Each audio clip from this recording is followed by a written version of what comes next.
बिस्मिल्लाहिर्रहमानिर्रहीम। अस्सलाम वालेकुम नाज़रीन, आप यूट्यूब चैनल देख रहे हैं। मैं इमरान खान हूँ। साइफर केस के बाद सिचुएशन बहुत अजीब है। ख़ास तौर पे पीएमएलएन और उनके हमायत याफ्ता जो लोग हैं या दानिश्वर हैं, उनके कैंप में बड़ी मायूसी है। वजह ये है कि उनको ये लग रहा था कि पाकिस्तान तहरीक-ए-इंसाफ इसके ऊपर रिएक्ट करेगी और उस रिएक्शन का फ़ायदा उठा के, आपको पता है निगरान हुकूमत तो बहुत ज़्यादा नवाज़ शरीफ साहब को सपोर्ट कर रही है और पीडीएम की जमातों के लिए वो आला-ए-कार के तौर पे ऐसा लगता है काम कर रही है। तो वो जो निगरान हुकूमत है, इनको ये लग रहा था कि कुछ ना कुछ करके दोबारा कोई सूरत-ए-हाल ऐसी पैदा की जाएगी कि पाकिस्तान तहरीक-ए-इंसाफ को मज़ीद दीवार के साथ लगाया जाएगा, या इनके मज़ीद लोगों को गिरफ्तार किया जाएगा, या इनके लिए इलेक्शन को बिल्कुल मुश्किल बना दिया जाएगा, या हो सकता है कि कुछ ऐसा हो जाए कि जिससे इंतखाबात को इल्तवा में डाल दिया जाए और इंतखाबात में जाना मुमकिन ना रहे। अब ऐसी सूरत-ए-हाल के लिए अवॉइड करना ज़रूरी था। पाकिस्तान तहरीक-ए-इंसाफ ने कल रात से ये कहना शुरू कर दिया और उनके लोगों ने कि हमें आइडिया हो गया, हमें नज़र आ गया है कि इस केस में इमरान खान साहब को सज़ा होने जा रही है और इस केस के अंदर बहुत उजलत के अंदर बड़ी तेज़ी से इंसाफ के उसूलों को पसे-पुश्त डालते हुए इमरान खान साहब को सज़ा सुनाने की जल्दी है और सज़ा सुना दी जाएगी। लेकिन इलेक्शन से चंद दिन पहले ये सज़ा सुनाने की वजह क्या हो सकती है? सज़ा सुनाने की जो वजह पाकिस्तान तहरीक-ए-इंसाफ के लोग बताते हैं, उन्हें लगता है कि मायूसी फैलाना, उन्हें लगता है कि इश्तियाल दिलाना, उन्हें लगता है कि पाकिस्तान तहरीक-ए-इंसाफ से इलेक्शन को इस हालत में भी छीनना और कोशिश करना कि इलेक्शन ना हो, ये सब भी हो सकता है। लिहाजा उन्होंने अवॉइड किया। उन्होंने किसी किस्म की कोई कॉल नहीं दी है एहतजाज की और उनका एहतजाज सिर्फ इतना है कि उनके बकौल उनके लोग या पाकिस्तान के वोटर 8 फरवरी को निकलकर इंतखाबात में वोट डालेंगे और वही उनका एहतजाज होगा। वो वोट के जरिए से कहते हैं जी हम हर चीज का बदला लेंगे, पाकिस्तान तहरीक इंसाफ का ये कहना है। अब आ रहे हैं साइफर के ऊपर जिसमें इमरान खान साहब को सजा हुई। थोड़ी सी चीजें वो बताऊंगा और कुछ फैक्ट्स आपके सामने मैं वो रखने वाला हूं जिससे आपको कुछ नई चीजें पता चलेंगी। देखिए, मैं बहुत अरसे के बाद काम कर रहा हूं और वो वाला फ्लो तो नहीं होगा जो पहले था और इंफॉर्मेशन का फ्लो तो होगा इंशाल्लाह, लेकिन आहिस्ता आहिस्ता मैं थोड़ा पहले की तरह बेहतर हो जाऊंगा या हो सकता है उससे और बेहतर भी काम कर पाऊं। मैंने कोशिश पहले भी मैं करता था बेहतर काम करने की, अब मजीद करूंगा कुछ और जिम्मेदारी के साथ। अच्छा, इसमें जो है वो एक तो शहबाज शरीफ साहब का दावा आया था जब इमरान खान साहब ने साइफर के बारे में बात की थी पहली मरतबा। तो शहबाज शरीफ साहब ने 28 मार्च 2022 को दावा किया था, ये उस वक्त अपोजिशन लीडर थे। इन्होंने कहा था कि इमरान खान वो खत कौमी असम्बली में लाएं। अब वो साइफर मांग रहे थे कौमी असम्बली के अंदर। शहबाज शरीफ, अगर गैर मुल्की मुदाखलत साबित हुई तो मैं इमरान खान के साथ खड़ा हो जाऊंगा। अच्छा, जो नेशनल सिक्योरिटी कमेटी की मीटिंग इमरान खान साहब ने ली थी बतौर वजीर आजम अपने आखिरी दिनों में, उसमें भी इसको गैर मुल्की मुदाखलत करार दिया गया था। और जो मीटिंग शहबाज शरीफ साहब ने ली थी जब उनकी हुकूमत आई थी, नई नई आते ही हुकूमत जब उनकी शुरू हुई थी, तो नेशनल सिक्योरिटी कमेटी दोबारा बैठी थी, तो उसमें भी इसको बैरूनी मुदाखलत करार दिया गया था। ब्लेटेंट इंटरफेरेंस ये वर्ड यूज किया जाता था कि जनाब ये एक गैर मुल्की मुदाखलत है पाकिस्तान के अंदरूनी मामले के अंदर। तो शहबाज शरीफ साहब ने 28 मार्च को झूठ बोला कि अगर मुदाखलत है, गैर मुल्की मुदाखलत साबित हुई तो मैं साथ खड़ा हो जाऊंगा इमरान खान के। और जब वो वजीर आजम बने तो उन्होंने खुद कहा कि ये मुदाखलत है, लेकिन फिर इमरान खान के साथ खड़े नहीं हुए, बल्कि ये मुनाफत के ऊपर एक स्टेटमेंट था। नॉर्मली सियासतदान ऐसा स्टेटमेंट देते हैं। आजकल भी बिलावल और शहबाज शरीफ एक दूसरे से नूरा कुश्ती कर रहे हैं, छोटी छोटी लड़ाइयां वो करते रहते हैं, एक दूसरे को ठुंगे मारते रहते हैं। लेकिन याद रखिएगा, ये एक सिक्के के दो रुख है, एक दूसरे के लिए लाजम मलजूम है। कम से कम उस वक्त तक के लिए जब तक कि इमरान खान और पब्लिक का एक रिलेशन जो है वो बना रहे, यानी जब तक पाकिस्तान तहरीक इंसाफ और पब्लिक इनके बीच में एक रिश्ता होगा और पाकिस्तान तहरीक इंसाफ एक मकबूल जमात होगी, तब तक ये 4-5 जमातों को आप भूल जाएं कि ये एक दूसरे से रियली में कोई मुखालफत कर पाएंगी। पीपल्स पार्टी, पीएमएलएन, फजल रहमान साहब की पार्टी, और आप एएनपी को इसमें शामिल कर लें, एमकेएम को शामिल कर लें, जमातें एक दूसरे से दूर नहीं जा सकती। इमरान खान की मुखालफत ने इनको खून के रिश्ते की तरह आपस में बांध दिया है। बहरहाल फजल रहमान साहब ने यह कहा था 28 मार्च 2022 को कि इमरान खान ने एक और ड्रामा किया, खुद ही पर्चियां लिख रहे हैं, इनके खात्मे का वक्त आ चुका है, अब पर्चियां वर्चियां नहीं बचा सकती। ये फजल रहमान साहब ने कहा था कि ये खुद ही इमरान खान साहब ने लिखा, साइफर वाइफर कोई नहीं है। बिलावल भुट्टो ने कहा हमारी मालूमात के मुताबिक वजीर आजम को मिलने वाला धमकी अमेज खत इमरान खान के एक वजीर ने किसी सफीर से खुद लिखवाया है और अपने आप को भिजवाकर वजीर आजम दिखाया है। देखिए, अब इनके सारे झूठ इनके सामने आ रहे हैं। अब उसी साइफर के ऊपर इमरान खान को सजा हुई है जिसको ये कहते थे ये है ही नहीं, ये तो खुद बनाया है, ये तो पर्ची खुद लिखी है, इसका तो वजूद ही नहीं है।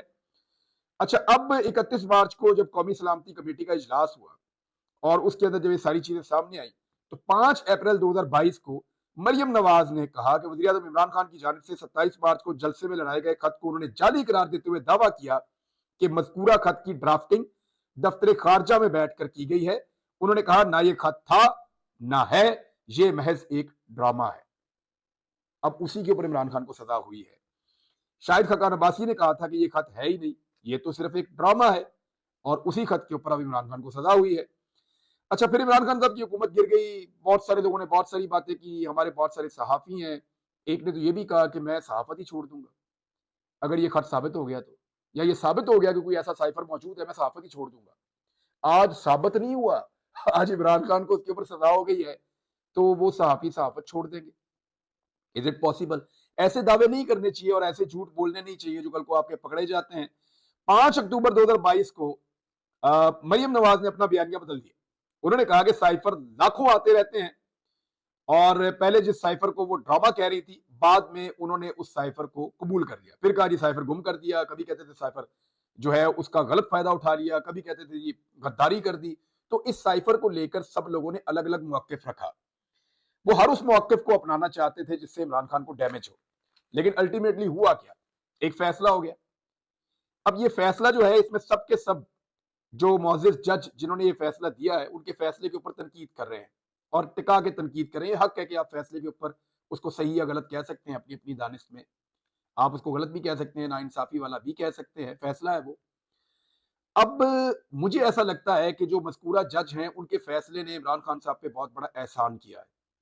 ये फैसला इतना उजलत में किया गया, इसके ट्रायल के अंदर इतने ज्यादा लकूनाज हैं, ये फैसला इतना कमजोर है, इस फैसले के अंदर इतनी सारी गलतियां हैं कि जिस वक्त इमरान खान साहब इस मामले को उठाएंगे, टेकअप करेंगे, ये उठ जाएगा। मेरा नहीं ख्याल कि इमरान खान साहब पे इस तरह का फैसला देकर इस केस में इससे बड़ा कोई एहसान किया जा सकता था। हाँ, अगर इसको उजलत में ना चलाया जाता, पूरा टाइम लिया जाता, पूरा ट्रायल किया जाता, पूरे कानूनी तकादे पूरे किए जाते, तो हो सकता है इसमें कोई छोटी मोटी चीज निकल आती। लेकिन जिस अंदाज का ये ट्रायल है, ये चीज आगे चलकर इमरान खान साहब को बहुत बड़ा फायदा देगी। पाकिस्तान तहरीक इंसाफ इस बात को समझती थी कि ये सवाए एक खबर के कुछ नहीं है, इसके अंदर से कुछ नहीं निकलेगा। बहुत सारे लोगों ने उकसाने की कोशिश की पाकिस्तान तहरीक इंसाफ को, निकलो बाहर, निकलते नहीं, निकलने रह गए हो। तो पाकिस्तान तहरीक इंसाफ ने आज किसी किस्म का रिस्पॉन्ड नहीं किया। उन्होंने कहा जी हम 8 तारीख को आके वोट डालेंगे। अब हमारे जो दानिश्वर हैं, जिनको ये प्रॉब्लम हो जाती है कि वो बार बार एक असेसमेंट पेश करते हैं, वो असेसमेंट गलत हो जाती है, क्यों हो जाती है, ये बताने से पहले मैं आपको कुछ असेसमेंट्स बताता हूं। हमारे अपने मीडिया के दानिश्वर हैं, बहुत सारे ऐसे लोग हैं, लेकिन ये असेसमेंट मैंने कुछ थोड़ी सी लिखी है, मैं आपके साथ शेयर कर देता हूं। सबसे पहले ये कहा गया कि जब इस आदमी के ऊपर से हाथ उठ गया, ये आदमी मुल्क को छोड़कर भाग जाएगा। ये कहा जाता था एस्टेब्लिशमेंट का हाथ है इमरान खान के ऊपर, जब ये हाथ उठ जाएगा मुल्क छोड़कर भाग जाएगा। आप सबने देखा फिर क्या हुआ। फिर ये कहा गया जिस दिन इमरान खान की हुकूमत गिर जाएगी, ये मुल्क छोड़कर भाग जाएगा। हुकूमत को गिरे हुए लगभग 2 साल होने वाले हैं, वो मुल्क छोड़कर नहीं भागा। बाद में कहा गया जिस दिन इसके ऊपर पहला मुकदमा होगा ना, ये मुल्क छोड़कर भाग जाएगा। 150 से ज्यादा मुकदमे हो गए, वो मुल्क छोड़ के नहीं भागा। फिर कहा गया इसको गोलियां लग गई हैं, अब ये इलाज के बहाने पाकिस्तान से भाग जाएगा। उसने अपना इलाज पाकिस्तान में करवाया, फिर वो पाकिस्तान से नहीं भागा। फिर कहा गया कि ये अपनी हुकूमतें कभी नहीं गिराएगा, कभी नहीं गिराएगा अपनी हुकूमतें। ये कमजोर आदमी है, बुज़दिल आदमी है, उसने अपनी हुकूमतें गिरा दी। अब गलत किया सही किया वो एक अलग बात है, लेकिन उसने गिरा दी। फिर कहा गया कि ये गिरफ्तारी से बहुत ज्यादा खौफजदा है, बहुत डरता है गिरफ्तारी से। वो गिरफ्तार भी हो गया, 2 दफा गिरफ्तार हुआ। फिर कहा गया ये गिरफ्तार होते ही रोना शुरू हो जाएगा और माफी मांगते हुए भाग जाएगा। लेकिन आपने देखा कि उसकी गिरफ्तारी को भी बहुत सारे दिन हो गए, 6 माह होने वाले हैं। अब वो गिरफ्तारी से डर के भागना या रोना पिटना, वो चीजें तो कहीं रिपोर्ट नहीं हुई। दूसरी बात यह है कि मुझे ऐसा लगता है इमरान खान साहब घेर घार के सिस्टम को वही ले आए जहां वो लाना चाहते थे। इस बात का सबको अंदाजा था, उनके करीबी लोगों को, कि वो गिरफ्तारी से नहीं डरता। लेकिन इमरान खान ने शायद ये यकीन दिला दिया अपनी मुखालिफ सियासी जमातों को और बाकी लोगों को कि मैं गिरफ्तारी से डरता हूं, और उन्होंने इसी यकीन की बुनियाद पे ये आखिरी पत्ता भी चल दिया। अब वो गिरफ्तार हो गया, तो व्हाट नेक्स्ट, और क्या किया जा सकता है। फिर ये कहा गया कि ये शख्स गिरफ्तार होते ही रोना शुरू हो जाएगा, माफी मांगेगा, भाग जाएगा। ना वो रोया ना उसने माफी मांगी अभी तक। फिर कहा गया, ये प्रोपेगेंडा किया गया कि वो जेल में रो पीट रहा है, गिड़गिड़ा रहा है, और बार बार इस तरह की बातें की कि आज इमरान खान रो रहा था, पीट रहा था, माफी मांग रहा था, गिड़गिड़ा रहा था, कह रहा था मेरे से बात कर लो। लेकिन फिर हाई कोर्ट का एक ऑर्डर आया और उसमें यह कहा गया कि इन कैमरा ट्रायल नहीं हो सकता, आप सहाफियों को लेकर जाएं और उनको दिखाएं कि ट्रायल में क्या हो रहा है। आजादाना ट्रायल होना चाहिए ना, मुनसिफाना, सबको नजर आए। तो जब सहाफी वहां पे पहुंचे तो अंदर से कहानियां कोई और निकल आई। उन्होंने बताया जी वो तो फिट है, वो तो तेज तेज चलता है। उन्होंने बताया जी वो हंसता भी है। उन्होंने बताया वो मुस्कुराता रहता है। अब जब केस का फैसला सुनाया गया तो इमरान खान साहब मुस्कुरा रहे थे। कुछ लोग लिख रहे हैं कि फैसला सुनाने वाले शायद थोड़े से दबाव में या टेंशन में, ऐसा लग रहा था। माहौल भी ऐसा होता है, फिर जेल के अंदर ट्रायल इतना आसान होता भी नहीं है। लेकिन वो ये कह रहे थे कि जो आदमी जेल के अंदर मौजूद था इमरान खान ही, और उसने जज को कहा आपको जल्दी हो सकती है फैसला सुनाने की, मुझे नहीं है, मैंने तो यहाँ जेल में ही रहना है। इमरान खान ज़हनी तौर पे तैयार है जेल में रहने के लिए। लोग कहते थे नशा करता है, 2 दिन के अंदर इसके होश ठिकाने आ जाएंगे। 10 साल 15 साल पुरानी बातें शायद लोग कोट करते होंगे, लेकिन कोई भी उनका अंदाजा या उनका दावा सच साबित नहीं हुआ। फिर ये कहा गया कि इमरान खान को जब सजा हो जाएगी ना, फिर ये टूट जाएगा, बर्बाद हो जाएगा और मिन्नत समाजत करने लगेगा जैसे इसको सजा सुनाई जाएगी। लेकिन जब सजा सुनाई गई तो कल क्या रिपोर्ट हुआ? रिपोर्ट ये हुआ कि वो मुस्कुरा रहा था, हंस रहा था, और इवन बाकी सारा माहौल अफसुर्दा था, लेकिन इमरान खान हंस रहा था और वो ये कह रहा था कि उसके साथ ज्यादती हो रही है। अब एक नया मंजन बेचने की कोशिश की जा रही है कि 8 फरवरी को इलेक्शन होने के बाद इमरान खान जो है वो टूट जाएगा और वो मिन्नत समाजत करेगा। देखिए ये एस्टीमेट बार बार क्यों लगाए जाते हैं और ये हमेशा गलत साबित क्यों हो जाते हैं? ये लोग 2 साल से इमरान खान के बारे में अंदाजे लगा रहे हैं, अंदाजे गलत साबित हो रहे हैं। ये बंदा आउट ऑफ सिलेबस है। ये बंदा जो है इसकी असेसमेंट ये लोग इसलिए नहीं कर पा रहे कि इससे पहले इन्होंने असेसमेंट की हुई है नवाज शरीफ की और आसिफ अली जरदारी की। अब जिन हमारे दानिश्वरों ने नवाज शरीफ और आसिफ अली जरदारी की असेसमेंट की हुई है ना, वो उसी पैमाने के अंदर इमरान खान को रख के तोड़ते हैं। उन्हें लगता है कि जैसे वो है ना, इसी तरह का रिएक्शन इमरान खान का भी आएगा। लेकिन हर मर्तबा इनकी असेसमेंट गलत साबित हो जाती है। मैं आपको बताता हूं, अगर आप भेड़ों के साथ आपने रिपोर्टिंग की हो ना, तो आपको पता ही नहीं होता कि भेड़िया कैसा होता है। वैसे ही मैं एक मिसाल दे रहा हूं आप आदमी के समझने के लिए। तो Imran Khan is a difficult man. वो इस तरह नहीं था जिस तरह ये बाकी है। यही आप नवाज शरीफ को इमरान खान के साथ या जरदारी को इमरान खान के साथ आप कंपेयर नहीं कर सकते। थोड़े दिन के बाद सारे ये बात मानेंगे और माननी पड़ जाएगी, क्योंकि अब तक के हालात तो यही बता रहे हैं कि सारी असेसमेंट्स अब तक गलत साबित होती चली जा रही हैं। जो पैमाने आपने सेट किए हैं वो नवाज शरीफ और जरदारी को देखकर आपने बनाए हैं, लेकिन जब उन्हीं पैमानों को आप लाके जुल्फिकार अली भुट्टो पे रखेंगे तो नहीं होगा। जब उन्हीं पैमानों को लाकर आप लियाकत अली खान पे रखेंगे तो नहीं होगा। उन्हीं पैमानों को लाकर आप फातिमा जना पे रखेंगे तो नहीं होगा। और उन्हीं पैमानों को लाकर आप लीडर में और डीलर में फर्क होता है। गलती यहां हो गई कि इन्होंने एक ऐसे सियासतदान को जो डीलर है या ताजिर है उसको इन्होंने लीडर समझ लिया और अब उसका कंपैरिजन कर रहे हैं एक ऐसे आदमी से जो वाकई में लीडर है। तो ये फर्क तो फिर पड़ना था और ये फर्क हो रहा है। अच्छा, एक और चीज ये है कि जो हरबे इस्तेमाल किए गए पाकिस्तान तरीके इंसाफ के खिलाफ या वोटर के खिलाफ, उन्होंने कोशिश की कि वोटर जो है वो पाकिस्तान तरीके इंसाफ का मायूस हो जाए, निकल के वोट ना डाले। वो हरबे मैं आपके सामने रख देता हूं, लेकिन फिलहाल उन्होंने काम नहीं किया। लेट्स सी आगे काम करते हैं या नहीं करते। नंबर एक ये कि इंतखाबी निशान वापस ले लिया।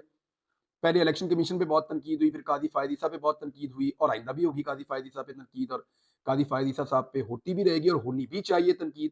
और गलत फैसले को गलत कहना जो है वो बहुत जरूरी है। माजी में भी जरूरी था, आज भी जरूरी है और अभी भी तनकीद हो रही है इंतखाबी निशान बल्ला वापस लेने पे। नंबर दो, सियासी वाबस्तगियां छुड़ाई गई लोगों से, यानी लोगों को मजबूर किया गया। वो प्रेस कॉन्फ्रेंस करते थे, गायब होते थे, वापस आके कहते थे जी हमारा ताल्लुक नहीं है पाकिस्तान तरीके इंसाफ से, इमरान खान से। वो डिसोन करते थे तरीके इंसाफ को ताकि लोग जो है वो मायूस हो जाएं।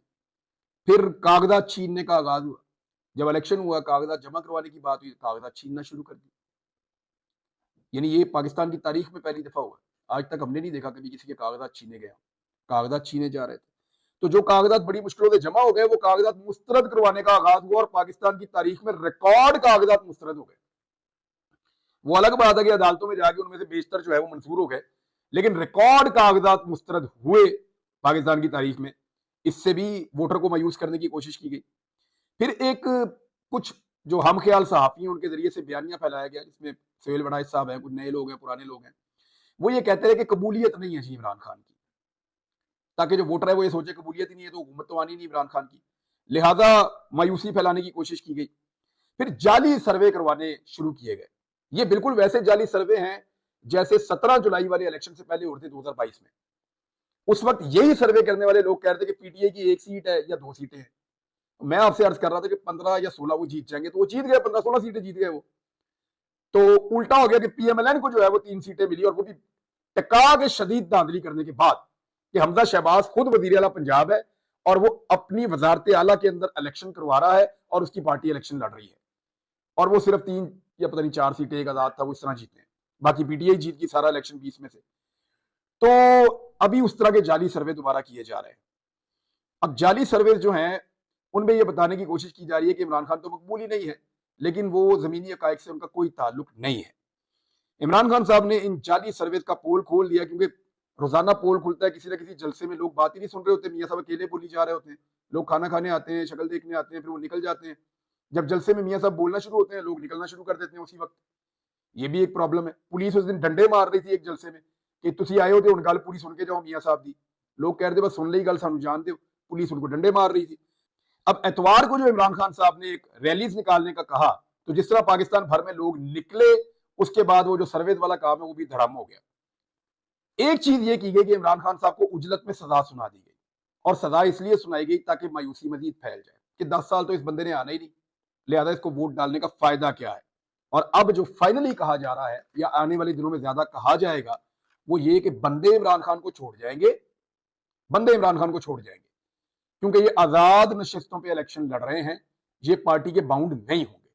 तो मैं आपको क्लियर कर दूं कि जिस वक्त इमरान खान की मकबूलियत बहुत नीचे थी, इमरान खान की हालत बहुत पतली थी, और इमरान खान के पास ऐसे बंदे मौजूद थे जिनको टिकट इमरान खान ने नहीं दिया था, वो टिकट कहीं और से आए थे, या अलीम खान या जहांगीर तरीन या इस तरह के लोगों ने और ने दिए हुए थे, तो उन लोगों ने चले ही जाना था।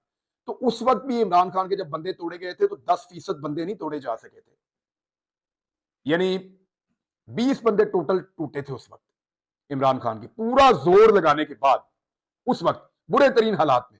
और आज इमरान खान की मकबूलियत उससे बहुत ज्यादा है, और आज इमरान खान टिकट भी खुद दे रहे हैं, और टिकट दे भी सिर्फ वफादारी की बुनियाद पर रहे हैं। तो मुझे नहीं लगता कि इन लोगों के लिए आसान होगा, लोग जीना आराम कर देंगे जो इमरान खान को छोड़कर जाएगा।